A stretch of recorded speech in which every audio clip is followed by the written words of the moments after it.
সালাউদ্দিন তো ওর কোচিং টাইমে কিন্তু ফার্স্ট হয়েছিল, আমি যতদূর জানি পাতিয়ালা। পেতে চাইলে আপনার কিছু প্রসেসের মধ্যে যাওয়া দরকার। 4 মাসে আসলে ম্যাজিক কিছু করা যাবে না। আমাদের তো আপনি যদি স্ট্যাটিস্টিক্স শুধু দেখেন তাহলে ইট ওয়াজ এ মিক্সচার। আমরা পাকিস্তানে 2 টেস্ট সিরিজ জিতেছি, ইন্ডিয়াতে 2টা হেরেছি, ওয়েস্ট ইন্ডিজের সাথে 1-1 হয়েছে টেস্ট সিরিজ, ঢাকায় আবার 2টা হোম সিরিজ হেরেছি, আবার T20 ওয়েস্ট ইন্ডিজে গিয়ে হারিয়েছি। So it's like mixture. But আমি কিন্তু খুব রেজাল্ট, ডেফিনেটলি আমরা যাই করি রেজাল্ট ওরিয়েন্টেড, বাট রেজাল্ট পেতে চাইলে আপনার কিছু প্রসেসের মধ্যে যাওয়া দরকার। প্রসেসটা যদি আপনি ঠিক করতে পারি তাহলে কিন্তু ওইটা হলে গিয়া একটা লজিক্যাল সিকোয়েন্স, মানে আপনার রেজাল্ট আসবে। এখন এই জন্য একটু ধৈর্য ধরতে হবে। আমার মাত্র 4 মাস, আপনি বললেন 4 মাসে আসলে ম্যাজিক কিছু করা যাবে না, বাট আমি চাইবো জিনিসগুলা, যেমন আপনি কিছু জিনিস এখনই জানেন যে আপনার ক্রিকেটাররা যেটাই খেলুক বোর্ড থেকে, কিন্তু আমি সবাইকে বলেছি এটা নিয়ে কোনো কথা বলা যাবে না কারোই। আবার খেলোয়াড়রা যখন খুব ভালো খেলে তারাও যেমন আবার আগে দেখতাম যে তারা কোনো ফেসবুক স্ট্যাটাস দিত, এগুলো একটু কমেছে। আমার মনে হয় উইদিন দ্য অর্গানাইজেশন এই কোঅর্ডিনেশনটা খুব প্রয়োজন আপনার, বিকজ আমরা তো সবাই একসাথে কাজ করি। ইভেন ইওর স্পোর্টস জার্নালিস্ট, সমালোচনা তো হবেই, করবেন, কিন্তু আমার কথা যদি এটা কনস্ট্রাকটিভ হয় তাহলে আমাদের কিন্তু রেকটিফাই করতে সুবিধা হয়। বাট জাস্ট করার জন্য করা, আর এটা করলে আসলে আমরা কোনো দিকে এগোতে পারবো না। এটা আমি সবাইকে আশা করব যে আপনারা জিনিসটা ধৈর্য ধরবেন, কোনো অসংলগ্ন থাকলে অবশ্যই তুলে ধরবেন, কিন্তু এটা আপনার সব একটু বুঝে চিন্তা করা দরকার। মানে খুব তাড়াতাড়ি হুট করে না পড়ে গেলে ভালো। এক্সপেকটেশন ওই আমার যেই পরিকল্পনা মাথায় আছে ওগুলো সবগুলোই যাতে দেখতে পারি আমার যে কয়দিন এই টেনিয়রে আছে, মনে করেন প্রবাবলি another 7 to 8 months, আমার মনে হয় আমার পরিকল্পনা, মেজর পরিকল্পনাগুলো আমি অ্যাটলিস্ট শুরু করতে চাই আর কি। আমাদের যে বিপিএল টিম আছে, আমি বলেছি প্রত্যেকটা ফ্র্যাঞ্চাইজি ওনার সাথে ডে 1 থেকে যোগাযোগ করে তাদের বলা যে টাকাটা তাদের দিতে হবে, যেভাবে আমরা গিয়েছি। আসলে আপনি যদি একদম ব্ল্যাক অ্যান্ড হোয়াইট চিন্তা করেন এটা না কেন, এটা কিন্তু উত্তর আমি এক কথা দিতে পারবো না।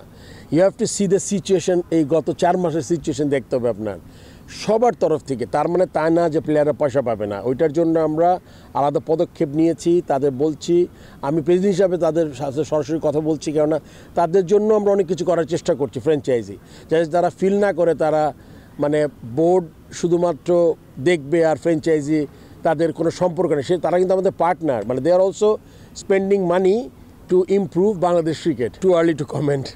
আসলে আমার মনে হয় চেষ্টাটা আছে। আপনি জানেন যে এর মধ্যে আসলে একটা প্রসঙ্গ আপনাদের একটু বলে নেই, যাতে দর্শকরা, আমি 2-3 বার অলরেডি বলে ফেলেছি।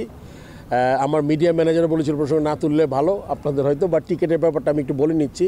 আমরা একটা নতুন এরিনাতে প্রবেশ করেছি ডিজিটাল প্ল্যাটফর্মে, যেটা আপনি যত বিদেশে টুর্নামেন্ট দেখেন, এটা আলটিমেটলি হয় কি, ওয়ান পার্টিকুলার একটা জিনিস ইমপ্রুভ করলে কিন্তু টুর্নামেন্টটা আপনি ওয়ার্ল্ড ক্লাস করতে পারবেন না।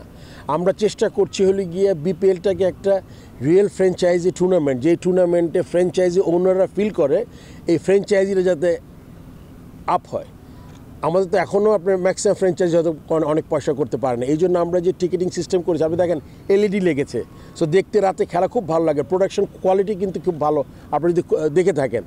এই টিকিটের ব্যাপারটা আমরা চেষ্টা করব, বিকজ এটা একটা জাস্ট বিপিএল জাস্ট স্টার্ট, আমাদের কিন্তু হোম সিরিজ আছে অনেক। সো আমি একটা জায়গা অনুধাবন করেছি যে এই জায়গাটা থেকে রেভিনিউ জেনারেশন করা ভালো সম্ভব। হয়তো আগে কেউ নজর দেয়নি ওইভাবে, বা ওই চিন্তাটাই ছিল না।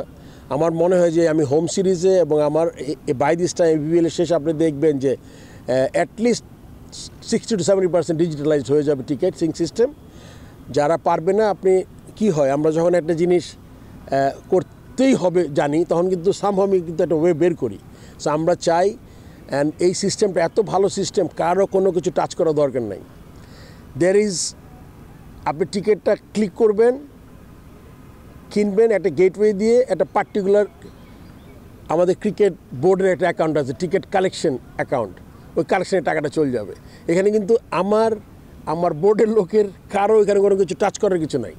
সো এটা আপনি কত ইজি না জিনিসটা। সো আপনি সব জেনে যাচ্ছেন রিয়েল টাইম। প্রত্যেকটা আমরা যে ফ্রি অফ কস্ট টিকিট দিই ওইটারও থাকবে, কোনো ডুপ্লিকেশন, শুধু কিউআর কোড না, এটার সাথে ভিডিএস আছে।